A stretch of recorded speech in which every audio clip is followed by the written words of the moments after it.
안녕하세요. 카카오페이 증권에서 판매하는 똑똑한 펀드의 2023년 1월 성적표를 소개해드리는 시간입니다. 네, 작년 한 해 고생하다가 올해 1월 한 달 동안만 무려 8% 넘게 반등에 성공을 했고요. 이 반등이 지속될지 반짝고 다시 하락할지가 좀 고민되는 시점이기도 합니다. 키움의 똑똑한 4차 산업혁명 ETF 분할 매수, 증권 투자 신탁 혼합자산 형태고요. 전 섹터 모두 상승하는 모습을 좀 보여줬어요. 전자상거래부터 인터넷까지 다 상승하는 모습이었고요. 미국의 대표적인 주식지수, 이 녹색으로 표시된 나스닥, 타이거의 미국 나스닥 100 ETF 기준가를 좀 가지고 와본 거고요. 이 푸른색하고 그 다음에 이 빨강색으로 표시된 게 S&P 500 ETF의 기준 가격입니다. 그러니까 이거 대비 이 보라색으로 표시된 게 펀드의 기준 가격인데 올해 1월 말까지는 굉장히 나스닥 보다 앞서거니 뒤서거니 하면서 공격적으로 오르다가 2월 들어서는 다시 꺾이는 모습이에요. 뭐 크게 이제 핑계를 굳이 대자면 이제 금리가 하락하다가 2월부터는 다시 반등을 하니까 다시 작년에 공포가 좀 나타나면서 빠진 걸 수도 있고요. 단기간에 반등했던 거에 대한 일종의 피로감일 수도 있지 않을까 생각도 됩니다. 아직 조정이 끝나지 않았다는 신호가 될 수도 있고요. 그래도 일단 이렇게 작년 하반기 이후로는 하락의 속도라든가 이 폭이 조금 둔화되는 것들이 좀 긍정적인 신호가 아닌가 생각이 됩니다. 가장 많은 비중을 가지고 있는 요 SKYY 클라우드 네트워크부터 시작해서 인터넷 ETF, 전자상거래 반도체 ETF별로 살펴봤어요. 나스닥이 가장 밑에 파란색으로 있고요. 한 달 동안 현재까지 비교를 해보면 가장 많이 오른 테마는 이제 반도체, 세미컨덕터 ETF가 좀 좋은 성과를 좀 보여줬습니다. 근데 반면에 이제 작년에 고생시켰던 이제 아이바이라고 하는 온라인 리테일 ETF도 올해는 그래도 못지않게 상승하는 좋은 모습을 좀 보여주고 있어서 좀 안도감을 주는데 다만 조금 비중이 뭐 작게 들어있는 차이가 있는 거죠. 지금 현 시점에서 이 4차 산업 ETF를 봤을 때 핵심은 가격에 너무 비중을 두시기보다는 작년 안에 많이 빠졌기 때문에 이걸 어떻게 해야 될까 고민도 되시고 실망감도 많이 드시겠지만 이 금리가 올랐기 때문에 또 물가도 많이 올라가고 사람의 인건비도 많이 올라간 거잖아요.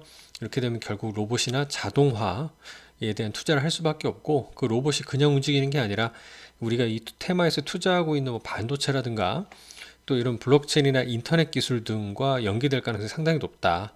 그쵸? 여기 클라우드 네트워크나 뭐 반도체 그리고 그 주문을 또 실현시켜주는 전자상거래 관련된 주문과 뭐 지급 결제에 대한 부분들이 다 연결돼 있지 않을까 생각이 되고요. 뭐 이런 기사 제목도 의미가 있습니다. 작년도 기사지만 미국 외식업계의 자동화 트렌드, 특히 프랜차이즈 식당 중심으로 우리나라도 마찬가지지만 로봇의 도입이 급물살을 이루고 있고 인플레이션과 구인난 극복으로 자동화에 투자하기 때문에 이제 이런 로보틱 시대를 대비한다라는 게 뭐 이미 누구나 알고 있는 얘기고요. 이런 그림도 있죠. 네. 그래서 이제 핵심은 이 코멘트를 보면 특별한 거는 없습니다. 여기 이제 현재 주식 비중이 얼마냐를 제가 항상 강조드리고 있는데요.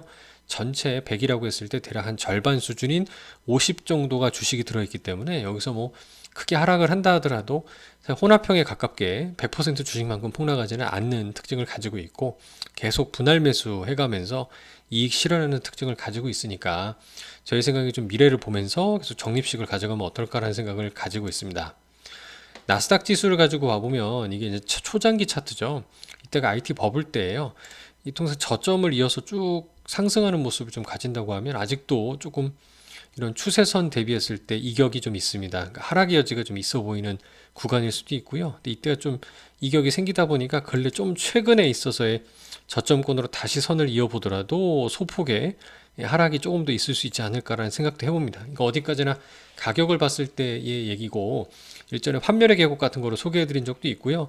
나쁘게 얘기하면 전고점까지 과거 IT 버블 최고점에 물리면 한 15년 걸린 적도 있었어요. 전고점 회복할 때까지. 근데 다만 지금은 작년에 이런 큰 폭의 하락을 경험하셨기 때문에 뭐 지금이라고 하면 한 요 정도 점을 찍어 볼까요? 그래서 저는 이제 이런 해당 ETF나 나스닥과 함께 하실 때는요, 너무 이런 가격에 연연하시기보다는 좀 세상을 바꿀 수 있는 미래의 대표 기업들, 이미 지금 대표 기업들이지만요, 함께 적립식으로 좀 기다리면 어떨까 하는 생각을 여전히 가지고 있고, 나스닥의 현재 최대 종목은 애플, 그리고 챗 GPT 등으로 최근 뉴스에 많이 등장했던 마이크로소프트, 그 다음에 아마존이나 엔비디아 등등으로 구성되어 있습니다. 그러니까 우리 현재 똑똑한 펀드에서 투자하고 있는 종목들이라는 점에서도 좀 안도감을 주는 것 같네요. 감사합니다.